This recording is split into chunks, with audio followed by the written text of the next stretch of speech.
We have 7 seniors set to share remarks today on another beautiful autumn day in New England. This week will bring many athletic contests and the November 1st deadline for many college applications. As you know, we have 3 weeks of classes remaining before our fall term exams begin on November 16th. Thank you for staying focused and disciplined amidst the many demands of school life at Suffield. You're doing an excellent job.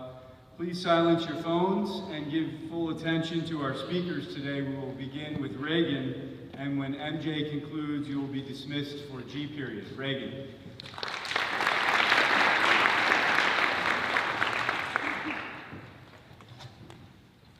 Good afternoon, Suffield. My name is Reagan Carty, and I'm a 4-year senior from Suffield, Connecticut. Family is something that I hold close to my heart. Each person in my family has contributed into shaping who I am. They have shaped me in ways big and small, and I carry a piece of them with me every day. From my mom, I've learned dedication. She has shown me what it means to truly commit to something. My mom has had many careers in her life. She's been a coach, a photographer, an artist, and a business owner. And no matter what she's doing, she will always give it her best effort. From her, I've learned that when I dedicate myself to something, whether that be a goal, project, or a person, I should give it my best effort until I succeed. Her drive and passion inspire me to work through obstacles and stay focused on the matter at hand. From my dad, I've learned leadership. He's the type of person to lead by example, calmly, confidently, and reasonably. He does not have to direct people or tell them what to do. They just naturally follow his lead.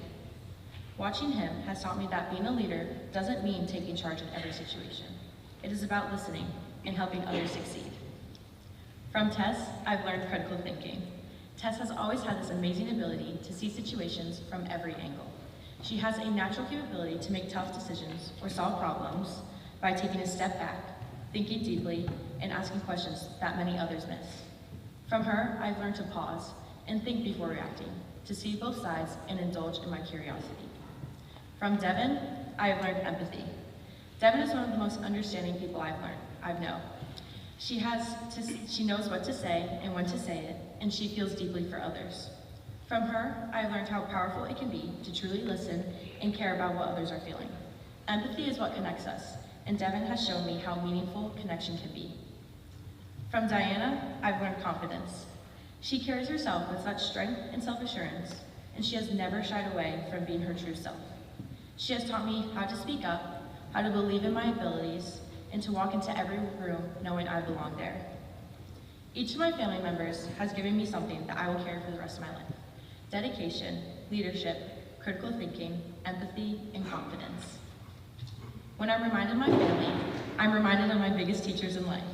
They have supported me to grow, to lead, and to become the best version of myself. With this, I want to remind everyone to never take your family's presence for granted, because soon you will all be moving in different directions. Thank you.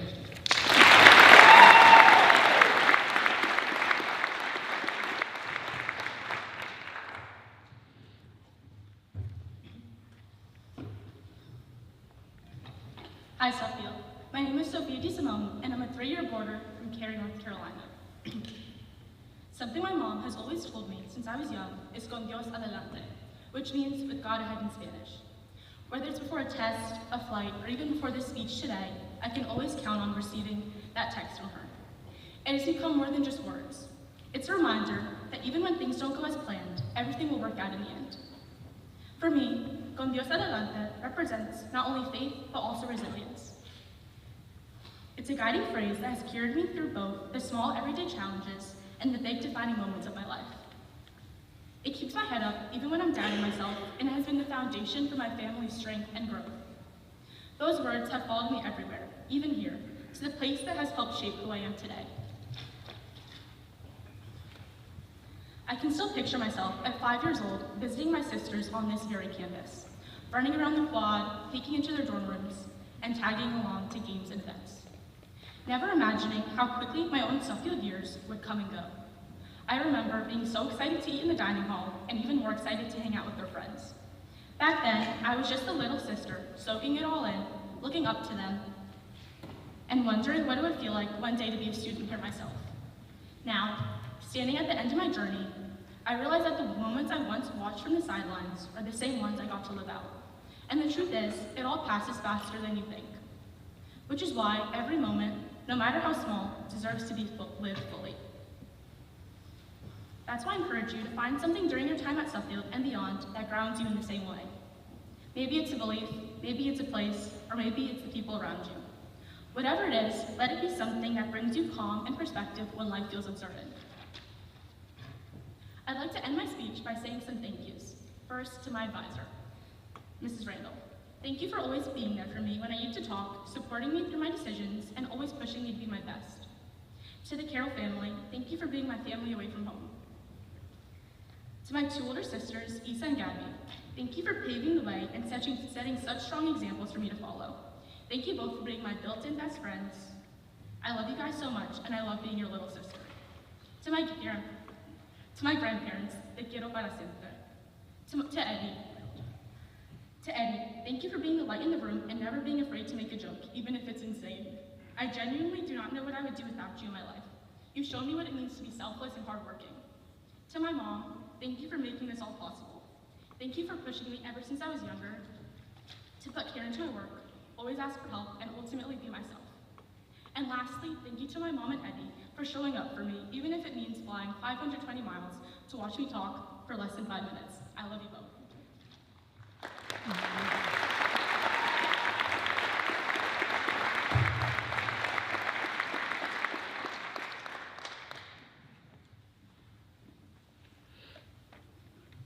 When I was younger, I prided myself on being independent.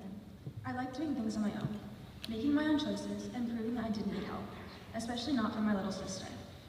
We have always had a complicated relationship, with our personalities often clashing, causing fights more often than not. She was always around me, tagging along, asking questions, wanting to spend time together, and I regret to say that I often pushed her away.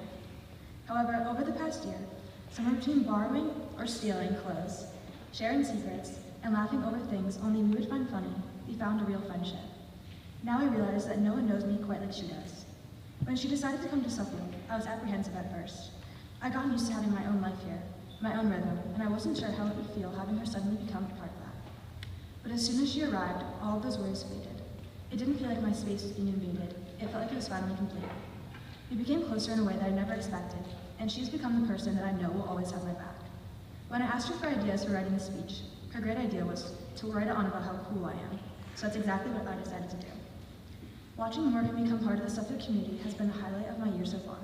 She's the kind of person who turns strangers into friends in 5 minutes and is never afraid to start a conversation.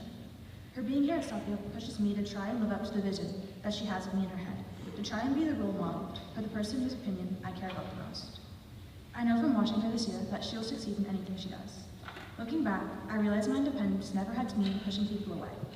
Our time at Suffield has not only brought us closer, but has taught me how meaningful it is to let someone in. I'm grateful every day that she's no longer just around me, she's beside me.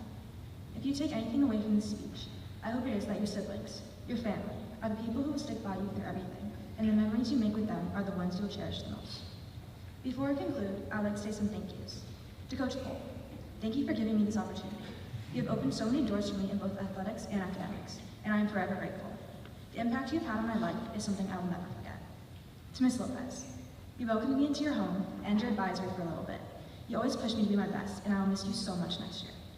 Ms. Tassoni and Ms. Randall, thank you for being the support I needed these past 2 years. You have no idea how much it means to me, and I wouldn't have been able to do this without you. To my grandparents, thank you for being my biggest fans and showing up for me no matter what. I love you guys so incredibly much. Finally, to my parents, thank you for everything. No words can describe all that you've done for me and the opportunities you've given me, no matter how hard it is. Your sacrifices do not go unnoticed, and I love you both with all of my heart. Hi, Suffield. My name is Sarah Kriebel, and I'm a 2-year day student from Feeding Hills, Massachusetts.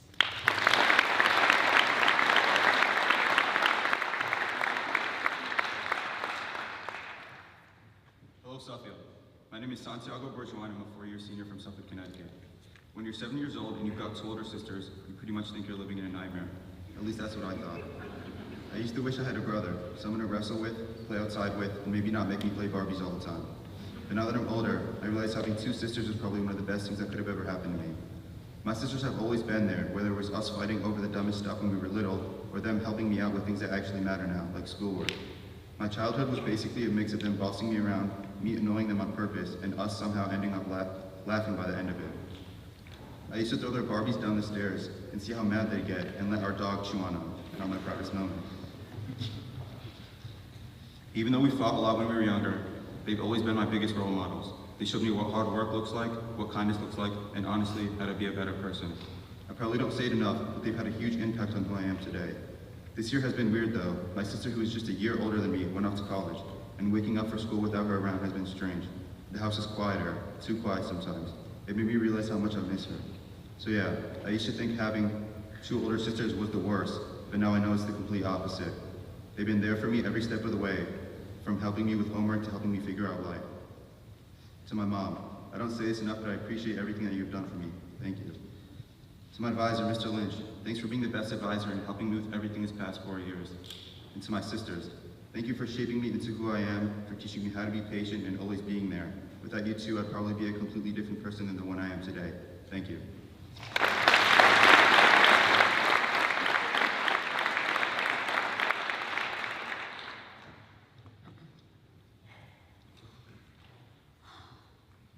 Hello, Suffield. My name is Fisher Stevens. I'm a 4-year senior from Suffield, Connecticut. I've realized how easy it is to live anywhere but the present, worrying about the next test, the next game, or replaying moments I wish I could change. When I do that, I miss what's right in front of me. The people, the laughter, the small moments that make this place special. At Suffield, I've learned to slow down. Whether it's walking across the quad at sunset, laughing with friends in the dining hall, or hearing a teacher say, "You've got this." I've started to see how important it is just to be here.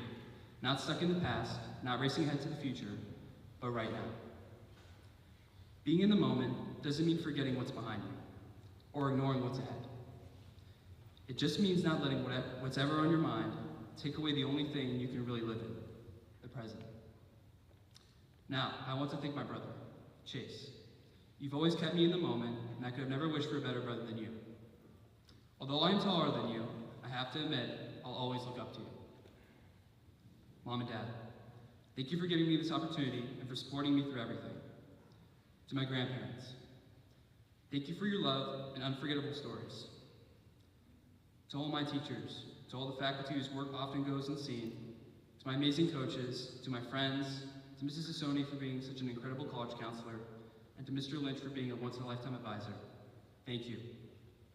I especially want to thank Mr. Kajanow, my chemistry teacher, for sparking my interest in what I hope to pursue in college, chemical engineering.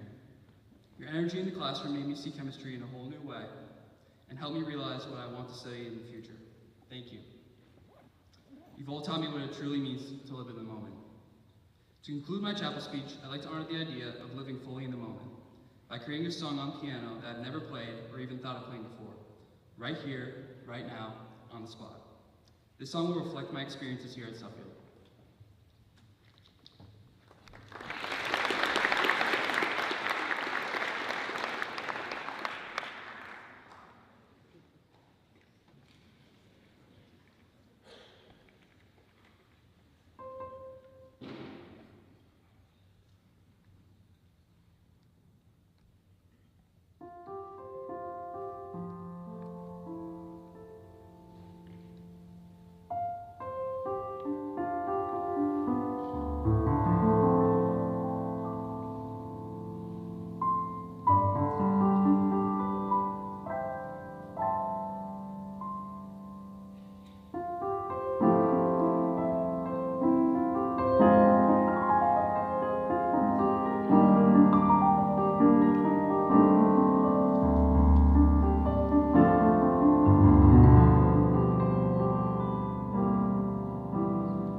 choice we make every day. Some people think happiness just happens when life is good. When you ace a test, land the job, fall in love, take the vacation, or finally reach a goal. But real happiness isn't just about what happens to us. It's about how we choose to respond to what happens every single day. It's not something you find once and keep forever. It's something you commit to again and again. My mom has always said, you have to wake up each day and choose something to be happy about, anything, even if it's something small. That stuck with me. Even on the days that feel heavy or uncertain, her words remind me that there's always something to be glad about, even if it's just that it's bright and sunny out, or looking forward to your favorite meal in the dining hall. And on the really hard days, maybe it's just being grateful that you made it out of bed and pushed through another day to start fresh tomorrow. That small, everyday decision to find something to be happy about can shape how we experience life. Choosing to smile at someone, choosing to be kind, choosing to focus on what's going right instead of everything that's going wrong. None of it guarantees that life will be easy, but it does help us carry things with a little more lightness. Of course, happiness is not about pretending everything is fine when it's not. It's okay to feel sad, tired, frustrated, or even overwhelmed. Choosing happiness doesn't mean denying those feelings. It means not staying stuck in them. It means believing that something good still exists, even in the middle of a mess. That belief is powerful. It's what keeps us going. Happiness is also a long-term practice. You don't wake up one day and stay that way. You don't wake up happy one day and stay that way forever. Life keeps changing. We lose people, we grow, we struggle, we start over. But the choice to look for joy, to keep showing up with gratitude, becomes like a muscle you build over time. Some days it comes easy, and other days you have to fight for it. That's where the lifelong commitment comes in. When I think of people who seem truly happy, it's not because they've had perfect lives. It's because they've made peace with their decisions. They've learned how to see beauty in the ordinary. And they've decided to be hopeful even when things are hard. That's what I want to aim for too. I owe so much of this mindset to my mom. She's been my biggest source of light, always reminding me that even on the hardest days, there's something worth smiling about. And that's a lesson that changed the way I live my life. So Mom, thank you. I try every morning to take your advice, to find something to be happy about. My favorite song on my playlist, a breakfast sandwich from the Union, a weekend plan with a friend, even at times, a moment of quiet to myself. It might not solve everything, but it shifts my mindset. It reminds me that happiness isn't out there waiting to happen. It's something I get to choose. And that choice over time keeps me going. Hi, Suffield. My name is Parker Valero, and I'm a four-year senior from Nantucket, Massachusetts. Thank you, and I encourage all of you to go out there today and choose something or anything to be happy about.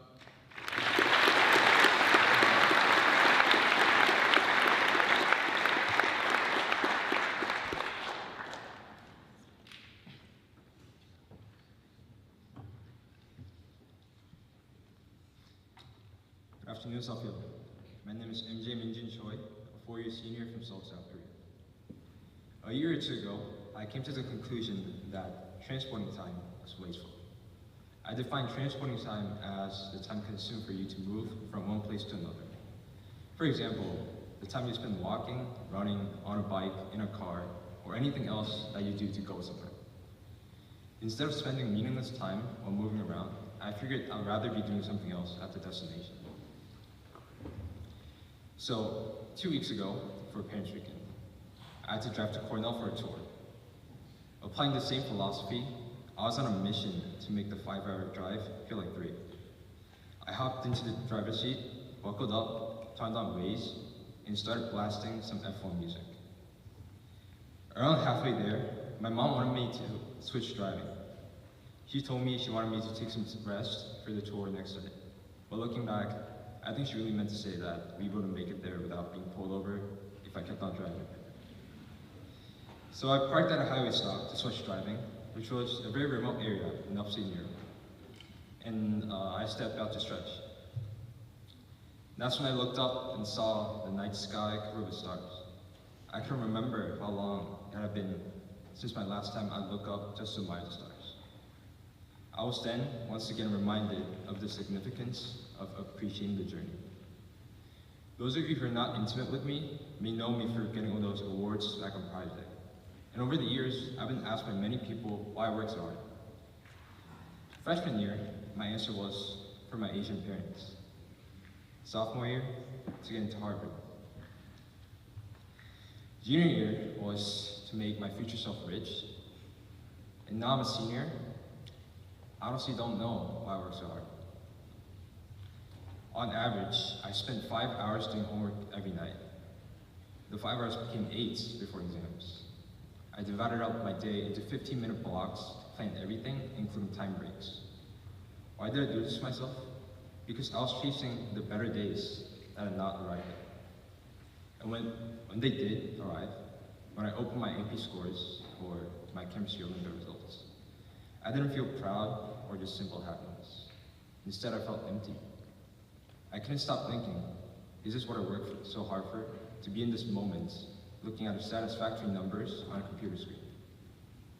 The destinations that I reached with my hard work were far too different from what I expected. That's when I realized the problem wasn't my efforts, it was rather my focus. I was speeding through life like that Cornell drive, missing all the stars above me. So here's a reminder for you all, take a breather. In life, you're always behind the wheel and on the road. Don't rush toward a destination you have never even seen what's there yet. If you drive too fast, you'll miss everything along the way that makes the trip worth it. Instead of waiting the better days to come, make today a good one. Now I'd like to say a couple thank yous. First, to all my teachers. I'd like to sincerely thank each and every one of you who has taught me over the last years. I'd especially like to thank Mr. Yuan, Mrs. Vaselenko, and Mr. P for having me for so long. I'd also like to thank my advisor, Mr. Newland, for always being there for me, and Mr. Sony for all the support through my college process. Now to the personal ones. To Jay Ryu. Jay, you probably don't realize how much support meant to me during your time here, and even now when you're away at college. You're like a big brother that I never had. And to Harry, what more can I say? You mean the world to me, and I always love you. Lastly, to the family. To Mom and Dad, I'll forever be grateful for this priceless opportunity.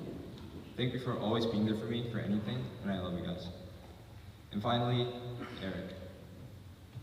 Where do I begin? This blazer that I'm wearing right now is yours, by the way. It's been such a privilege to witness how much you've grown as a person and as a student over the 4 years that we've been in the US together. I'm really proud of you, and although you follow me to the same middle school and to the same high school, I'll let you be a copycat once more and follow me to college too. Thank you, Sophia, for listening, and have a great rest of your day.